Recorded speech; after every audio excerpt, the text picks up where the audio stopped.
எல்லாருக்கும் வணக்கம். நான் டாக்டர் கார்த்திகேயன். நீங்கள் இப்போ வீடியோவோட தலைப்பை பார்த்துருப்பீங்க. அதாவது தக்காளி விற்று கோடீஸ்வரரான ஒரு விவசாயி அப்படின்னு சொல்லிட்டு. உண்மைதான். துக்காராம் பாகோஜி அப்படிங்கிற மகாராஷ்டிராவை சேர்ந்த விவசாயி அவரோட 12 ஏக்கர் நிலத்துல கிட்டத்தட்ட 8 ஏக்கருக்கு வெறும் தக்காளிகள் மட்டுமே விளைவிச்சிருக்காரு. கிட்டத்தட்ட 13,000 தக்காளி பெட்டிகள். ஒரு பாக்ஸ் வந்து கிட்டத்தட்ட 2000லேருந்து 2100 2400 வரைக்கும் கூட விற்றுருக்காங்க. மேக்ஸிமம் 2500, அதாவது ஒரு கிலோ 125 ரூபாய். அப்படிங்கிற வகையில் இந்த மாசத்துல மட்டும் 13,000 பெட்டிகள் விற்று 1.5 கோடி ரூபாய்க்கு மேல சம்பாதிச்சதா ஒரு நியூஸ். துக்காராம் பாகோஜி. நம்மளுக்கு 1.5 கோடி ரூபாய்லாம் வேண்டாம்.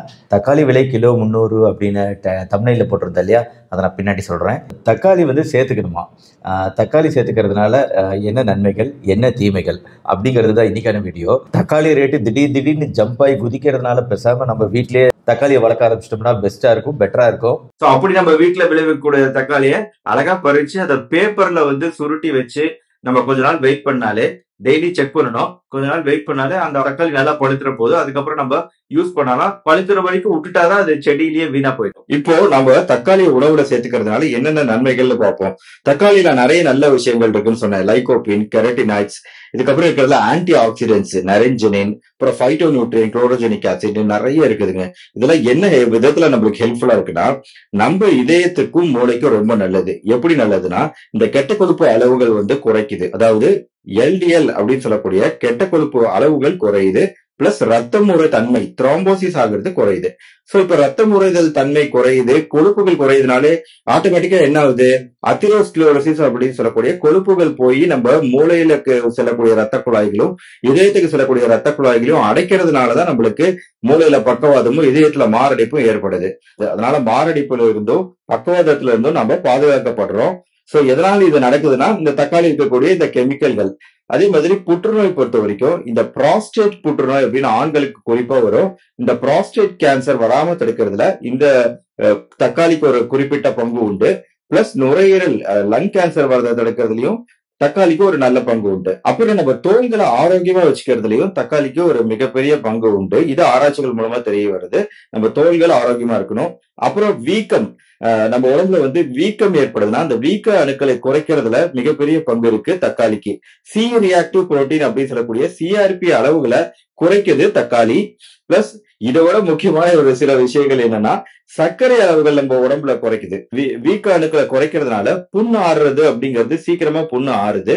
சர்க்கரை அளவுகள் குறைக்குது. அதுக்கு ரத்த அழுத்தத்தை பிபி அளவுகளையும் குறைக்குது. சோ இதெல்லாம் ரொம்ப முக்கியமான பயன்பாடுகள் இல்லையா. அதே மாதிரி மூளை ஆரோக்கியமா இருக்கிறதுலயும் தக்காளிக்கு ஒரு நல்ல பங்கு உண்டு. மூளை டீஜெனரேட் ஆகுது, மூளை மலிக்கி போகுது அப்படின்லாம் சொல்லுவோம்.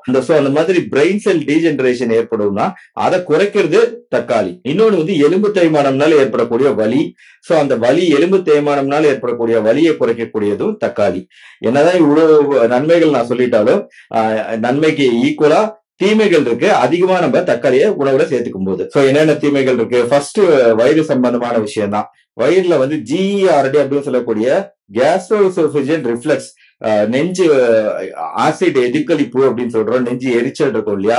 சோ அந்த வயிறு எரிச்சல் வர்றதுக்கு தக்காளி ஒரு காரணமா இருக்கலாம். ஏன்னா அதுல இருக்கக்கூடிய ஆசிட், தக்காளியில வந்து 2 ஆசிட் இருக்கு. சிட்ரிக் ஆசிட் அப்படின்னு ஒண்ணு இருக்கு, இங்க மேல இருக்கு பாருங்க. அப்புறம் மேலிக் ஆசிட் ஒண்ணு இருக்கு. இந்த 2 ஆசிடுகளும் வந்து தக்காளியில இருக்கிறதுனால வயிறு எரிச்சல் ஏற்படக்கூடிய தன்மை தக்காளிக்கு உண்டு. அப்புறம் அலர்ஜி தொந்தரவுகள் இருக்கு அப்படின்னா, அலர்ஜி தொந்தரவுகளை அதிகப்படுத்தக்கூடிய தன்மை தக்காளிக்கு இருக்கு. பீட்டா ஃப்ரக்டோ ஃபியூரனோசிடேஸ் LYCEZ அப்படிங்கிற இந்த கெமிக்கல் கிளைகோசிலேட்டட் டொமேட்டோ புரோட்டீன், இதெல்லாம் அலர்ஜியை ஏற்படுத்துறது இல்ல அலர்ஜியை அதிகப்படுத்துறதுல ஒரு குறிப்பிட்ட பங்கு வகிக்குது. தும்மல் அதிகப்படுத்துறதுலயும் வந்து தக்காளிக்கு ஒரு பங்கு உண்டு. இதுல இருக்கக்கூடிய இந்த கெமிக்கல்ஸ் சூப்பர் ஆக்சைடு டிஸ்மோட்டேஸ் அப்படின்னு சொல்லக்கூடிய SOD, பெக்டினெஸ்டேஸ், பாலிகாக்டோரோனஸ் போன்ற பல்வேறு கெமிக்கல்கள் இருக்கு. சோ இதெல்லாம் வந்து அலர்ஜியா அதிகப்படுத்துறதுல மிகப்பெரிய பங்கு வகிக்குது. அது தோல் அலர்ஜியா இருந்தாலும் சரி, மூக்கடைப்பு, தும்மல் போன்ற அலர்ஜியா இருந்தாலும் சரி, எந்த வகையான அலர்ஜியும் அதிகமாகக்கூடிய வாய்ப்பு இருக்கு. அதே மாதிரி சிறுநீரகத்துல ஒரு மிகப்பெரிய பிரச்சனை இருக்குது. நிறைய பேர் இதை பத்தி கேள்விப்பட்டிருப்பீங்க. இது உண்மைதான். பல ஆராய்ச்சிகள்ல இந்த கிட்னி கற்கள் உருவாகுறதுல ஒரு மிகப்பெரிய பங்கு தக்காளி அதிகமா சேர்த்துக்கிறதுனால ஏற்படுது. ஏன்னா தக்காளியில அதிகமா ஆக்சிலேட் இருக்கு. நம்ம கால்சியமும் அதிகமா சேர்த்துக்கும் போது இந்த கால்சியமும் ஆக்சிலேட்டும் சேர்ந்து கிட்னி கற்கள் உருவாக்கான வாய்ப்பு இருக்கு. அது மட்டும் இல்லாம சிறுநீரகத்துல இன்னொரு பிரச்சனையை தக்காளி உண்டு பண்ணும். எப்படின்னா பொட்டாசியம் அளவுகள் வந்து அதிகம். அதனாலதான் வந்து சிறுநீரக பிரச்சனை இருக்கு, கிரானிக் கிட்னி டிசீஸ் சொல்லக்கூடிய நாட்பட்ட சிறுநீரக கோளாறு இருக்கு அவங்களுக்குலாம் தக்காளி சாப்பிடக்கூடாது, உருளைக்கிழங்கு சாப்பிடக்கூடாது, பால் சாப்பிடக்கூடாது, தயிர், வாழைப்பழம் இதெல்லாம் சேர்த்துக்க கூடாதுன்னு சொல்லுவோம். ஏன்னா இது எல்லாத்துலயுமே அந்த பொட்டாசியம் அளவுகள் அதிகமா இருக்கும். இந்த பொட்டாசியம் அளவுகள் அதிகமாச்சுன்னா ஹைப்பர் கலிமியா அப்படின்னு பிரச்சனையை உண்டு பண்ணலாம். சோ அதனால இது வந்து அதிகமா எடுத்துக்கிறதுங்கிறது முக்கியமா சிறுநீரக பிரச்சனை இருக்கிறவங்க எடுத்துக்கவே கூடாது அப்படிங்கிறது தான் ரெக்கமெண்டேஷன். அப்புறம் இன்னொரு பிரச்சனை இரிட்டபிள் பவுல் சிண்ட்ரோம் அப்படின்னு சொல்லுவோம். 15% 115 பேருக்கு இந்த பிரச்சனை இருக்குங்க. அதாவது டைஜஷன் குறைபாடு, சாப்பிட்ட உடனே மோஷன் வர மாதிரி இருக்கும். சில சமயம் ஒரு நாள் 2 நாள் மோஷன் போகாமே இருப்பாங்க, கான்ஸ்டிபேஷன் வரும். அப்புறம் மறுபடியும் டயரியா வரும். இந்த மாதிரி கான்ஸ்டிபேஷன் டயரியான்னு மாத்தி மாத்தி வரும். எப்ப பார்த்தாலும் ஜீரண மண்டலத்துல பிரச்சனை, வயிறு உப்புசம், அந்த மாதிரி ஒரு தொந்தரவு இருக்கும். அதுதான் ஐபிஎஸ். அந்த ஐபிஎஸ் ஏற்படுறதுக்கு பல்வேறு காரணங்கள் இருந்தாலும் தக்காளி ஒன் ஆஃப் த காரணம். அப்புறம் சிறுநீர் அடக்க முடியாத ஒரு தன்மை ஏற்படும். அதாவது அமிலத்தன்மை அதிகமா இருக்கிறதுனால நம்ம சிறுநீரை அடக்க முடியாதபடி யூரினரி இன்கான்டினன்ஸ் சொல்லுவோம். அந்த மாதிரி பிரச்சனைகள் ஏற்படலாம். யூரினரி இன்ஃபெக்ஷன் ஏற்படலாம் அமிலத்தன்மை அதிகரிக்கிறதுனால. பிளஸ் சில பேருக்கு தக்காளியோட தோல், விதை இதெல்லாம் வந்து ரொம்ப அலர்ஜி உண்டு பண்ணும். ஸோ இதெல்லாம் தான் வந்து தக்காளியில இருக்கக்கூடிய பிரச்சனைகள். ஸோ தக்காளி பத்தி பல்வேறு நன்மைகளும் பார்த்தோம், பல்வேறு தீமைகள் இருக்கும் அப்படிங்கிறதையும் பார்த்தோம். ஸோ அப்போ சில பேர் வந்து இந்த தக்காளி இருக்கிறத அவாய்ட் பண்ணிக்கிறது நல்லது. சிறுநீரக பிரச்சனை இருக்கிறவங்க, அலர்ஜி தொந்தரவுகள் இருக்கவங்க, இரிட்டபிள் பவுல் சிண்ட்ரோம் சொல்லிட்டு ஜீரண மண்டலம் பிரச்சனை இருக்கிறவங்க, இவங்கெல்லாம் வந்து குறிப்பிட்ட சதவிகிதத்தினர் அவங்க வந்து இதை அவாய்ட் பண்ணிக்கிறது இல்ல குறைச்சிக்கிறது பெட்டர். ஆனா மத்தவங்களும் வந்து இந்த தக்காளியோட பெனிஃபிட்டை பூரணமா யூஸ் பண்ணிக்கணும். அட்லீஸ்ட் வாரம் ஒரு முறையாவது டொமேட்டோ சூப், தக்காளி சூப்பா எடுத்துக்கலாம். எல்லா ரைட்டுங்க. ஆனால் இந்த மாதிரி தகவல் தான் பயமாக இருக்குது. ஆக்சுவலாக ஜூலை ஆகஸ்ட் மாதங்கள்லையும் அக்டோபர் நவம்பர் மாதங்கள்லையும் இந்த தக்காளியோட விலை ஜென்ரலாகவே அதிகரிக்கும். ஏன்னா வந்து மழைக்காலங்கள்ங்கிறதுனால. அதனால் என்ன சொல்கிறாங்கன்னா, இப்போது நிறையவே மழை பல இடத்துல பெஞ்சிட்டு இருக்கிறதுனால இந்த தக்காளியோட விலை 300 ரூபாய் அளவுக்கு கூட கிலோவுக்கு அதிகரிக்கலாம் அப்படிங்கிறது இந்த ரிப்போர்ட்டு.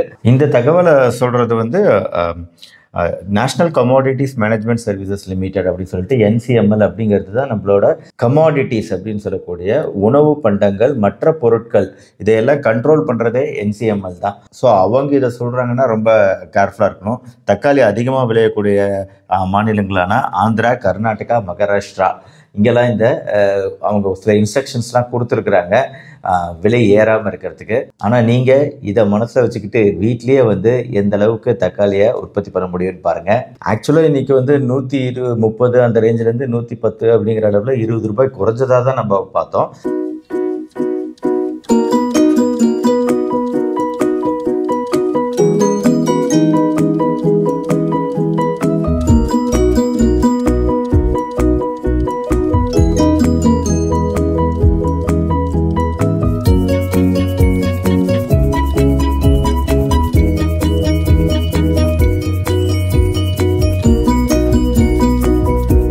தக்காளி குறித்த இந்த வீடியோ உங்களுக்கு பிடிச்சிருக்குன்னு நினைக்கிறேன். பிடிச்சிருச்சுனா லைக் பண்ணி உங்கள் ஃப்ரெண்ட்ஸ் அண்ட் ரிலேட்டிவ்ஸ்க்கு ஷேர் பண்ணுங்கள். நம்ம சேனல் கார்த்திகேயன் இது வரைக்கும் சப்ஸ்கிரைப் பண்ணலாம், சப்ஸ்கிரைப் பண்ணி பெல் ஐகான் கிளிக் பண்ணி வச்சுக்கோங்க. அடுத்தடுத்த வீடியோக்கள் பார்க்க மறுபடியும் நாளைக்கு பார்ப்போம். நன்றி, வணக்கம்.